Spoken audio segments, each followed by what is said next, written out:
Alrighty, everybody. Today it is the 25th of April. It's been quite nippy throughout North America.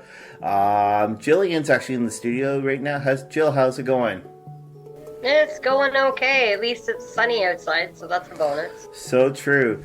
And talking about actually North America, we're bringing actually in our special guest for today's episode, psychic medium Scott Allan. Hey, Scott, how's it going? Good. How are you doing? Good, good.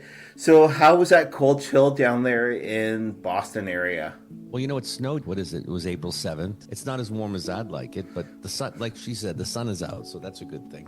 Yes, yeah.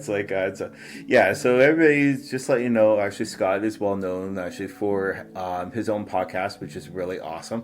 He's also been on television. He's made TV show appearances. He does actually work within the spiritual community, a little bit different than what I do.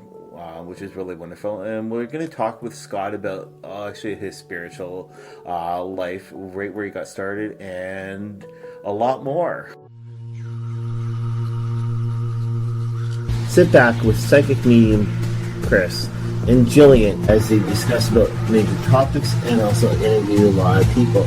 Join us on here at Divine Oracle Podcast. We're reaching you through Podbean.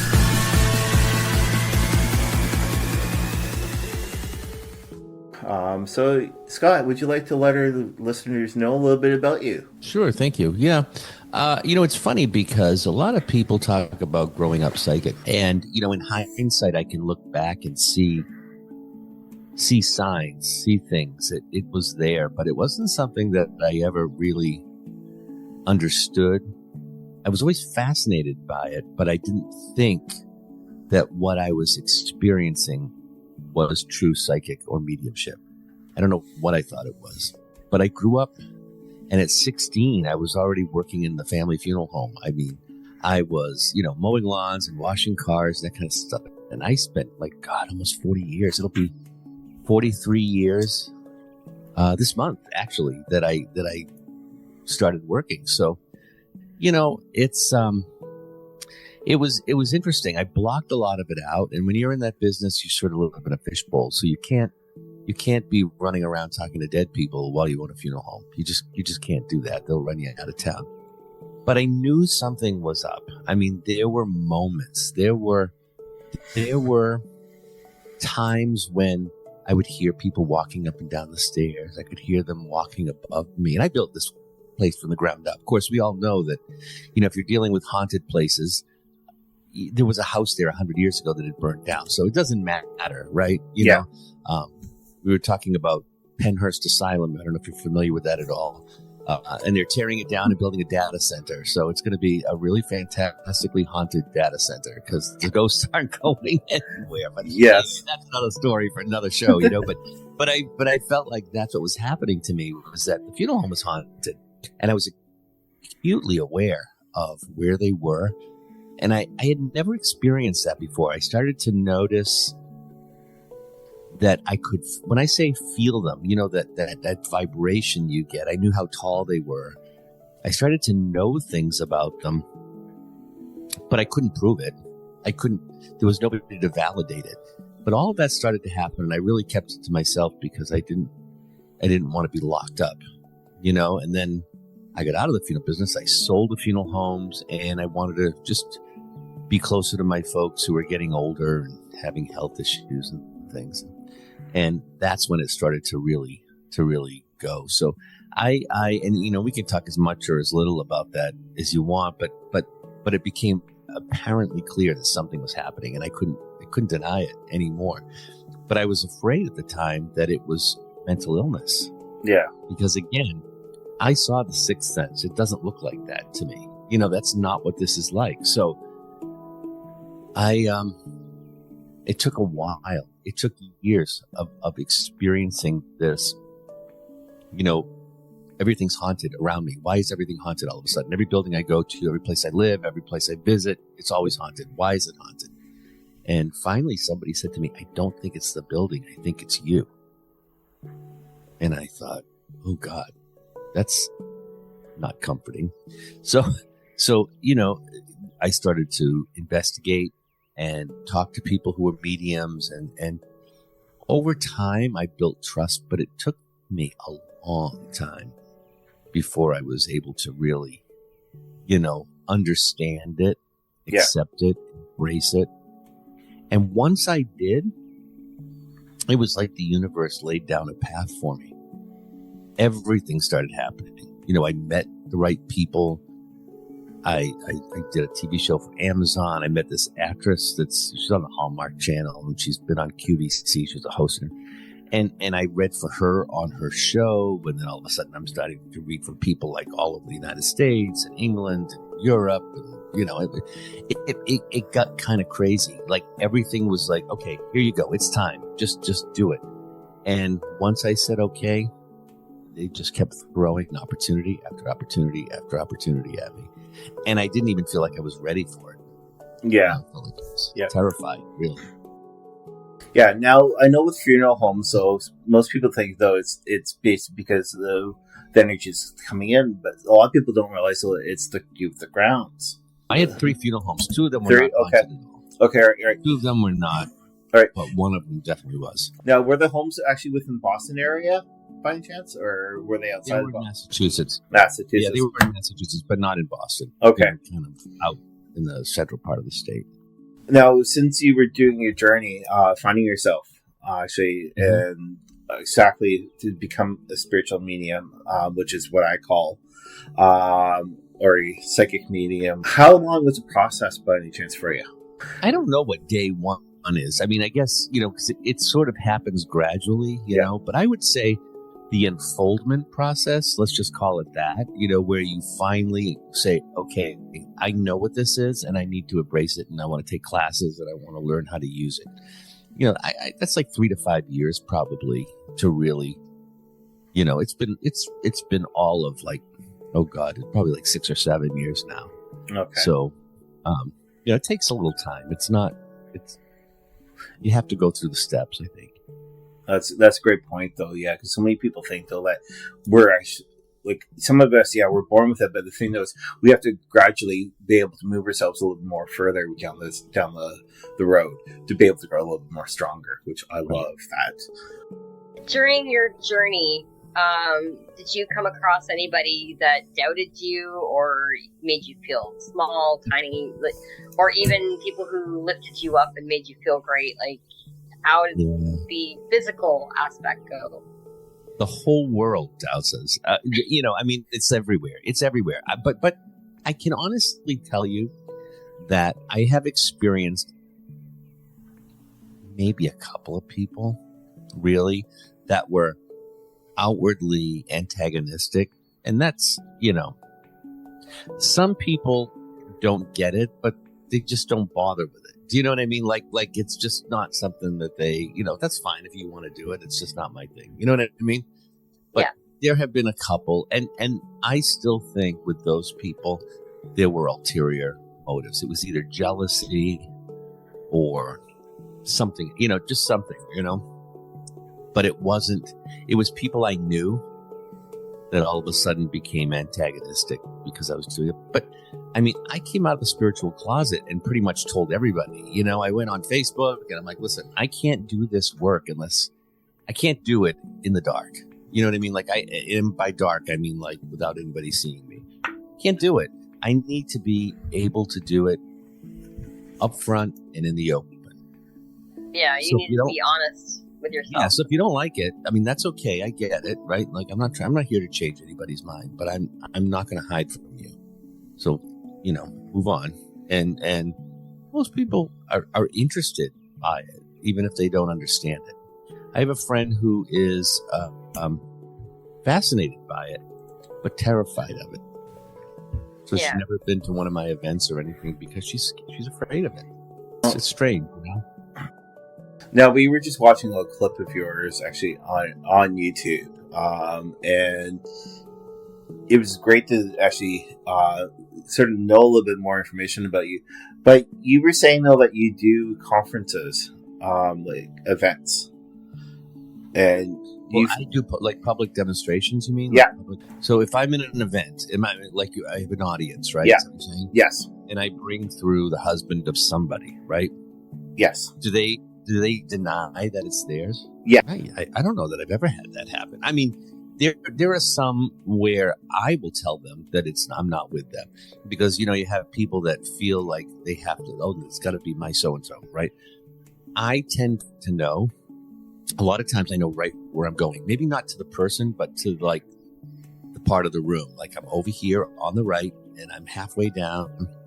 And I just a couple of weeks ago, I was in Salem, Mass, and I remember. I brought somebody through, and I was talking about the gentleman was a father who passed away in a construction accident. I remember that. Okay. And what they were showing me was scaffolding, like falling on scaffolding, right? So this other woman, and I said, I'm over here. One on this side's got her hand up. Well, it's really my husband, and I do understand the impact. But it was suicide. It wasn't construction. And I had to convince her that I know I'm not with you. I know I'm not with you. And then the woman over here, I said his name. There's a David connected to him. That was the other thing. So the woman raised her hand. Yes, my dad was David. He died in a construction accident. I'm like, okay, that's it. And I said, he's showing me scaffolding. She said, oh my God, he fell off the scaffolding. Okay, I know I'm with you. But some people will try to claim it, even if it's not for them, know? Yeah. Yeah. We call them spirit hogs. So people try to claim. I've never had anyone where I've said, I believe I'm with you, and they're like, no. Okay. I've not had that happen. But I have had where people are trying to claim that I know I'm not with them, and I have to kind of shut it down. So whenever there's a reading or like a stage presence or somebody going on, he's like thinking, my dad's coming. So have you happened to the point where somebody wants it so bad that person doesn't come through at all? That they appear and then they disappear, or do they reappear?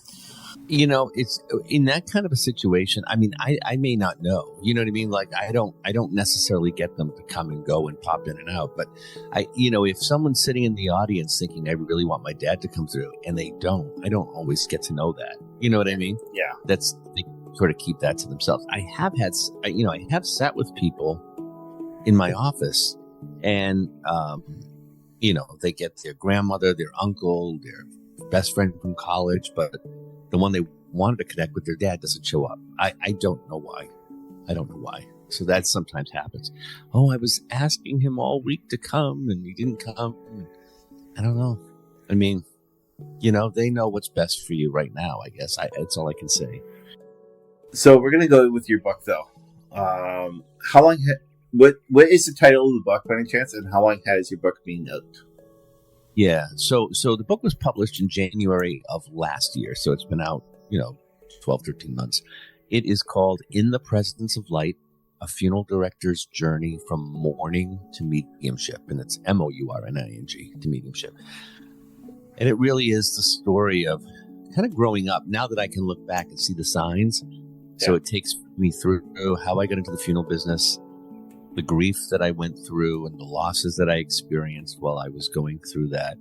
And some of the crazy things that started to happen. And then the real crazy stuff that happened after I got out. And the path to basically where I am now. Okay. What made you write the story? It's funny because I hadn't set out to really do that. Somebody was telling me back when all this crazy stuff was happening, they said to me, you should write down what's happening because you'll definitely won't remember everything. So I was just making notes. It was almost like, well, on such and such a day, I experienced this and then I experienced that. It wasn't in book form at all. It was just notes. And then I finally had a stack like this. And I said to somebody, I said, this could actually be a book. I mean, it was so many notes and so many things. And that's kind of how it happened. And then I realized how do I get there? How did I get here? So I had to look back at my childhood and what was happening then with my family and then my time in the funeral business. So it took me about 4 years probably before I was able to really get it to a point where it could be published. And even when I started writing, by the time I finished, I looked back and saw that my writing style had changed so much I had to go back and rewrite the beginning of the book. It didn't match. Yeah, that's usually the Yeah. case with writers. You start one way, then you take a break, then you come back to it and you go, I've grown so much and I have to figure out how to incorporate this now with my new section. And Yeah, and I wasn't a writer. I'm not. I mean, I don't consider myself a writer, but I did, and I had a great editor, and so it was helpful. Oh, that's good. have you considered maybe a second book or something different?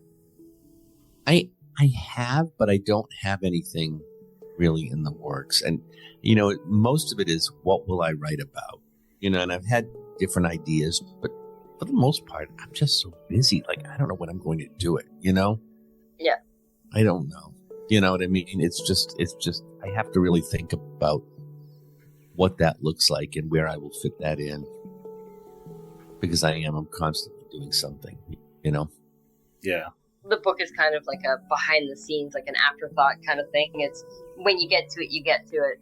It's not really in the forefront of your thinking. It's not, but if I had something specific I wanted to write about, I think I would be a little more clear on what I was doing, but I don't really have it. You know, I finished the journey, so to speak. So, you know, is the next book going to be a learning book? Is it going to be, you know, I thought, well, do I do like little stories about different readings and how they've impacted people? I mean, who knows? Like, does anybody even want to read that? I don't know. Little short stories. You know what I mean? Like, I don't know. So I just haven't figured it out, and that's why nothing's happening. Yeah, that's okay. So it's good to let you have a book out. And how do you find it? Like, do you find that the market for the book has been really strong, or? It's funny.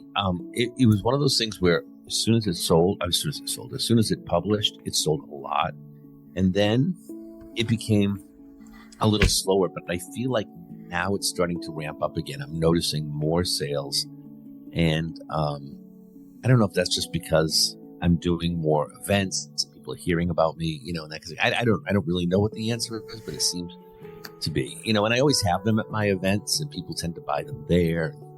That kind of thing. So, yeah, I mean, it's not going to be, you know, I'd like to tell you, oh, yeah, it's the next New York Times bestseller, but yes, it's not. It's not. So, you know, there it is. But it's an interesting story. And people who have read it, I mean, they write to me and say, oh, my God, I couldn't put the book down. It was such an interesting story. Because it's a combination, and, you know, it's a little bit of Ghost Hunters. It's a little bit of, like, the spirituality. It's kind of an interesting journey. You know? Yeah.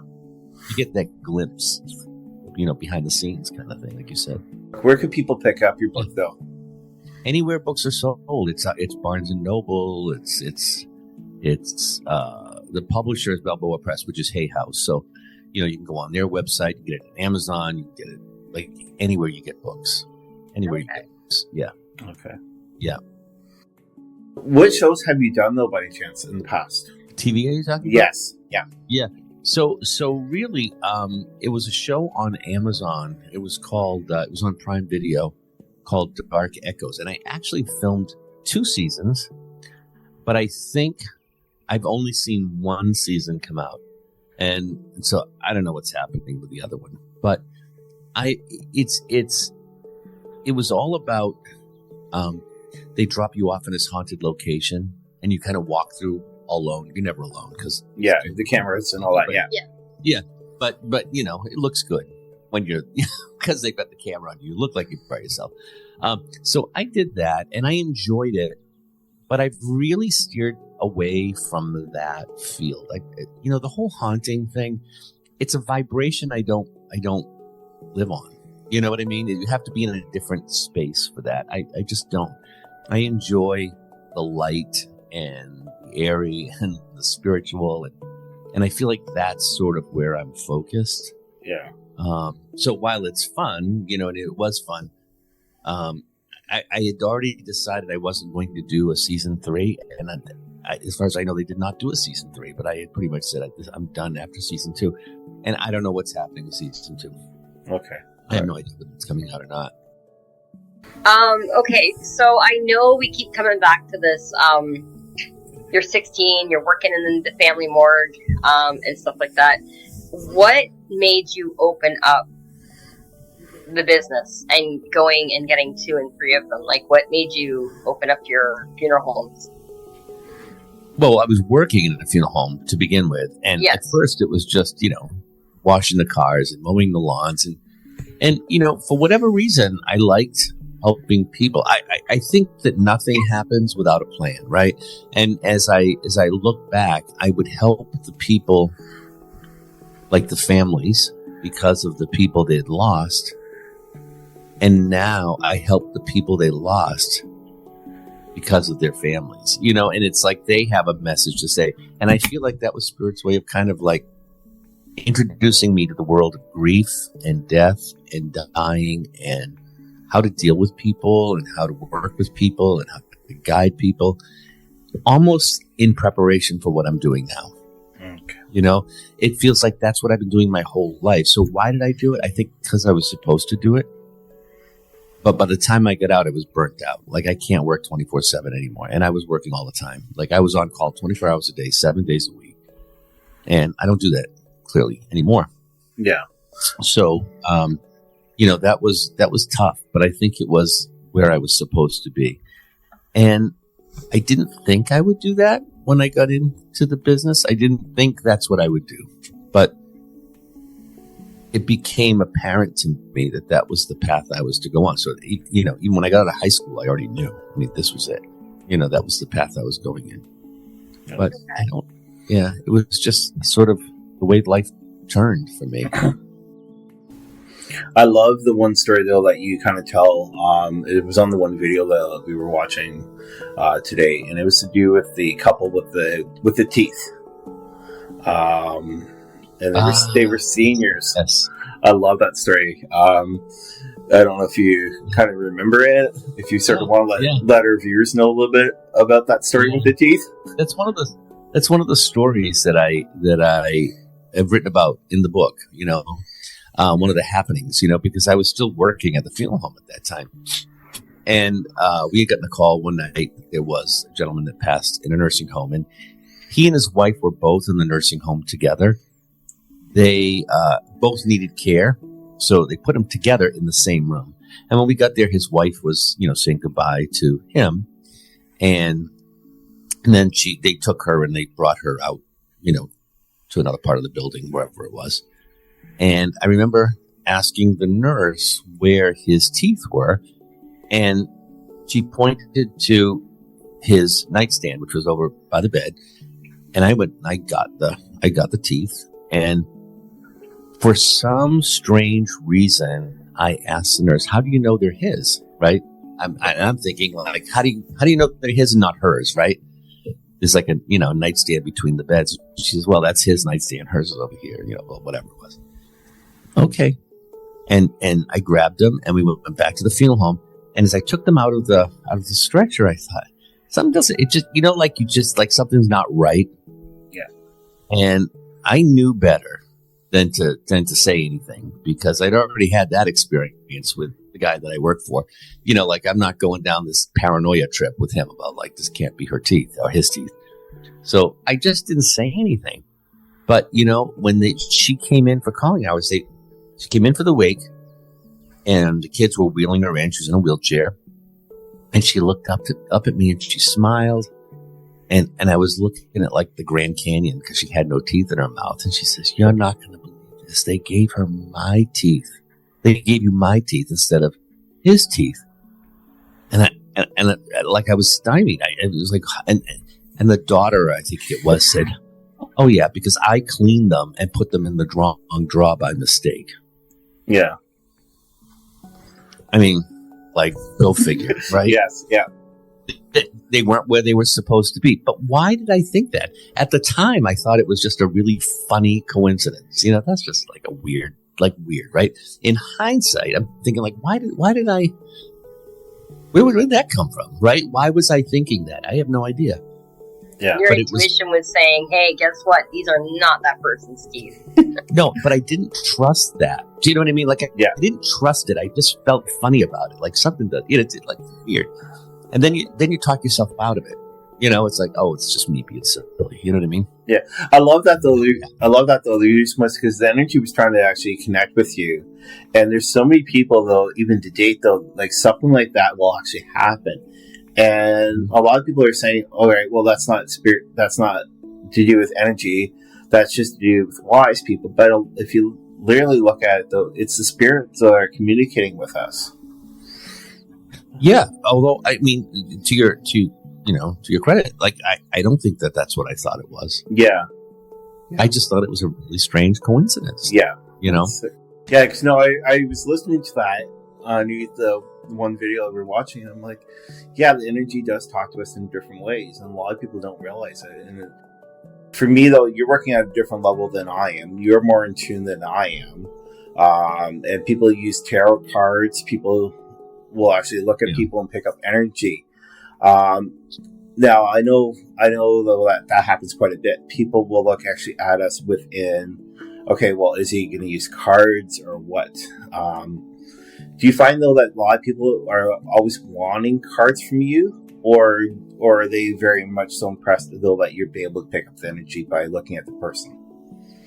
I explain it to them this way. I mean, it's not that a medium can't use cards, because I know mediums that use cards. Yeah. But I always say, if you're psychic, you can be a psychic and not be a medium, but all mediums are psychic, right? So if you are a psychic and you're not a medium and you want to use cards, you might get that if you go to someone for a reading. You might get someone who's a psychic and is using cards. I don't need them. I just get the impressions. I mean, I just start getting information, just like I do when I'm doing a mediumship reading. So I tend not to use them. Yeah. I don't feel like I need them. But, and to be perfectly honest with you, I don't even know how to read cards. I don't, I mean, I have them. They're somewhere here, but I just don't. Yeah, to me, it's just not, I've never did it. Yeah. I just don't need it. Because I know for myself, though, like I use cards, but that's basically just to show people what I'm actually be able to pick up directly with people. Yeah. I use that actually on the side. So it's like, gosh. Yeah, no, but that's okay. You know what I mean? And, I've got one of these here. I've got the pendulum. Yeah. I don't need it, but sometimes I like it. Like where am I going? And if I want to look for something, you know what I mean? Give me a little idea of where I need to look, but I don't need it. But I know that you're from Boston. I've been to Boston quite a bit of times, sort of like what we were saying beforehand. Now, how do you find that area, though, within the spiritual community? Do you find it really strong compared to certain areas throughout the States, or do you find them all even? No, I don't think it's even at all. Now, it's funny because I do work in other places other than here, right? I'm based in New England, so I do shows up and down from Maine to, Connecticut. But I've done shows in Savannah, Georgia. I've done shows in South Carolina. Those have both been very, very successful. I've also worked in Florida, and I find that to be much more difficult to kind of get people interested. So it's sort of, I don't know. I don't know if it's just where in Florida I was. I don't know. I also have found that certain communities here, you can go to one community and I'll fill up a show in like 2 weeks.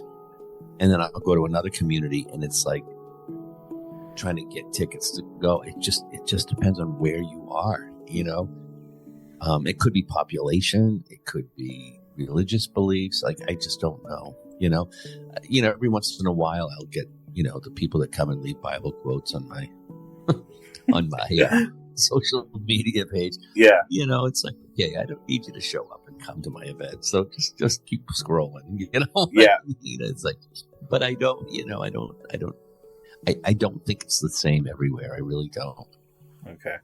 I'm not going to the deep South, Mississippi, Alabama anytime soon, to try to, that's like the religious, the Bible Belt. I'm not doing that, Yeah. No, I totally hear you about that. Now, sort of off topic though, we have an event this weekend though. We're going to be doing a vendor show. Plus, also they want me there for readings, but it's in the Catholic Church. And for myself, I'm a little bit surprised about that. Really? Yeah. That is surprising to me. Is it still a Catholic church? Yeah, it is. It is 100% Catholic. Wow. So, it's open though, right? It's not like a closed church. I'm not too sure. Jill, you know the church that we're doing, so what would you kind of say, especially when you lived over that area? I believe they've done a change in their, I believe it's a pastor or reverend. So there's a little more openness going on, a little more, they're including other people, so to speak. So it's still Catholic, though? It's still Catholic, but they're a little more open with different communities and different members. I think they're expanding to see how well received things will be. Where do you see yourself going within your own spiritual life? It's so funny because I find that my work, so just talking about the work itself, continues to grow, and I get busier and busier. But I do feel like, I just had this conversation with someone the other day. I feel like it's almost like I'm somewhat involved with the Journey Within Church in Pompton Lakes, New Jersey, which is a spiritualist. They're part of the Spiritualist Union in the UK and all that. And it's not, I don't know. I feel like there's something there. There's that sense of like giving back to something, to a community that gets it, that understands who I am, and is not going to push me away, like Catholic Church or whatever church, right? So I feel like that. I don't know if I will become more involved in that type of a thing, but I do enjoy, the readings, but I especially love the shows. And it's funny because I'm planning. I haven't got all the details worked out yet, but I'm planning a trip to Texas, which of all places. But I think I'm going to Austin. I'm not going to one of the really remote places. Yeah. But I think that I enjoy traveling, and I enjoy doing that. I enjoy being on the road and taking it with me and sharing the messages, So I will probably continue to do more of that. But in terms of any kind of, benevolent, philanthropic ventures, I may be more involved with the church in that way. But you know what I mean. But that's maybe, you know what I mean. I don't have any full on ideas yet. Now, have you come to Canada by any chance?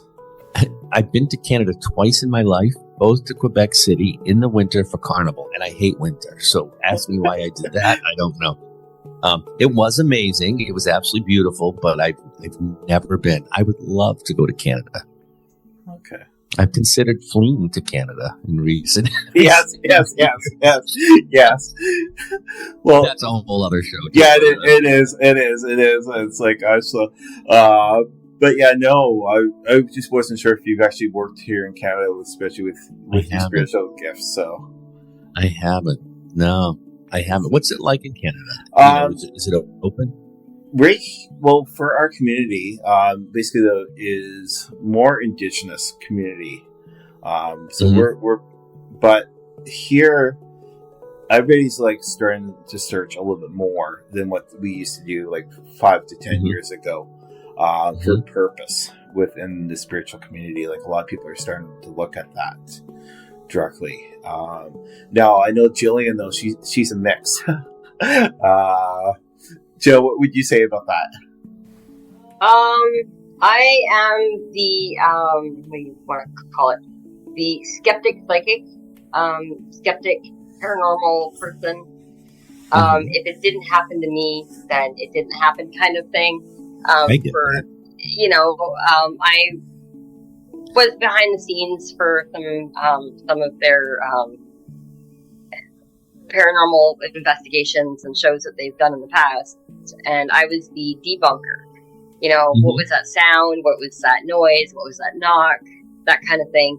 And so I would verify that there was no wind, that there was nobody walking, the doors were open or closed, and people would be like, oh, well, it couldn't have been that. Well, yeah, I'm sitting right here, and I witnessed this happen. But I understand the psychic spirit community. So I'm kind of like, on the outskirts, but I'm still part of the inside. Right. Yeah, but If that makes sense. how do you find people actually up here though, within the spiritual community? You find people who are more searching, or you find people more laid back? They're kind of somewhere in the middle. They're accepting when they believe it, and not accepting when they don't believe it. So it's like the rest of the world. You know what though, and I don't know if you've experienced this, and I would agree with that. Even where I am, I think that either you believe it or you don't believe it, right? But there are some people. Have you noticed that when someone finds out that you are a psychic or a medium, all of a sudden they are too? Have you noticed that? Like everybody's got the gift. Everybody's got it. And so when you talk about being skeptical, I was skeptical of my own stuff. For years and years, it took me forever to trust even me. So I'm very skeptical with other people too. It's not that I'm not mean or antagonistic, but I don't always just buy it just because they say it. Do you know what I mean? There are some fantastic mediums out there that I know, and then there are some that I don't think are mediums at all. They're the wannabes. They're kind of wannabes, but and I never wanted to be one of those people. I always wanted, that's why it took me so long to figure it out and make sure it was real. Last question before we actually end the show, though, is what would you say to people who are actually soul searching, actually within the spiritual community for within the mediumship?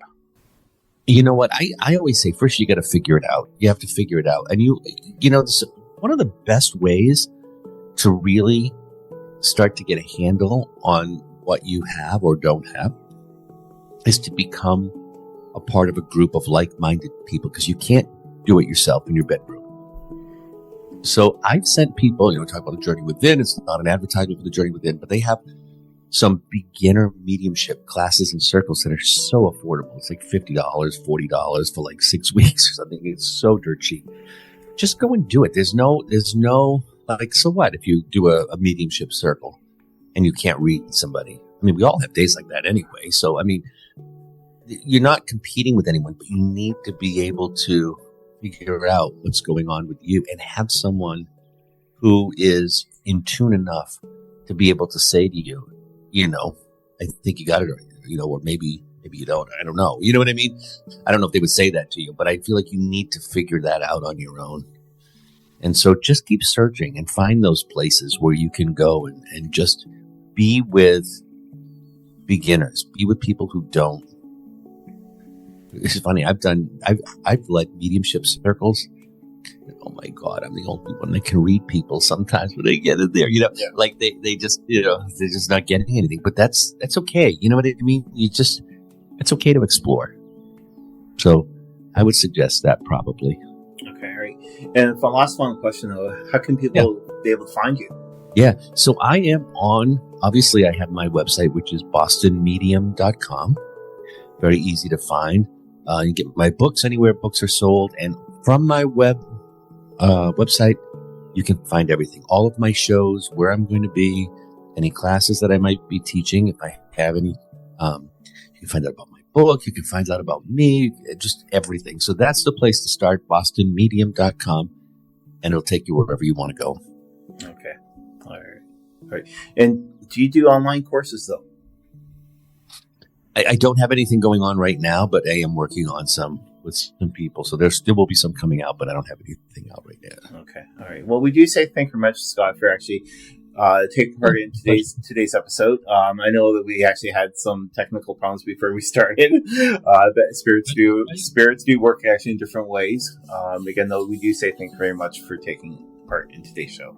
My pleasure. My pleasure. Thanks for having me. Now, from Jillian and myself, we do say thank you very much to everybody, and you guys have a great day. Have a good day.